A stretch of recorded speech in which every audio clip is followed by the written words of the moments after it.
नमस्कार दोस्तों, city focus entertainment में आप सभी का तहे दिल से स्वागत है। यहाँ आपको मिलेगी मनोरंजन की दुनिया की ताजा खबरें, फिल्मी गपशप, स्टार इंटरव्यूज और बहुत कुछ। तो जुड़े रहिए हमारे साथ और बने रहिए मनोरंजन की दुनिया में। अभिनेता हर्षित और अभिनेत्री स्वीटी छाबड़ा की जोड़ी ने मुंबई में गानों की शूटिंग की, जो बहुत ही जल्दी यूट्यूब चैनल बवाल पर आने वाली है। इस बारिश के मौसम में इस गाने से बहुत ही बवाल मचने वाला है।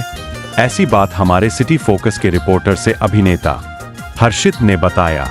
हर्षित के कहने के अनुसार गाने का बहुत ही सुंदर फिल्मांकन हुआ है। डायरेक्टर और कोरियोग्राफर संजय कोरवे और कैमरामैन एंड एडिटर सुदीप सुमन के प्रयास से और सारे क्रू मेंबर्स के सहयोग से बहुत ही अच्छा काम हुआ है। हर्षित ने अपने सारे सहयोगियों को तहे दिल से शुक्रिया कहा है। जल्द ही अपने चाहने वालों के लिए यूट्यूब चैनल बवाल पर बवाल मचाने आ रही है अभिनेता हर्षित और अभिनेत्री स्वीटी छाबड़ा की जोड़ी। सिटी फोकस एंटरटेनमेंट चैनल देखने के लिए आपका दिल से धन्यवाद।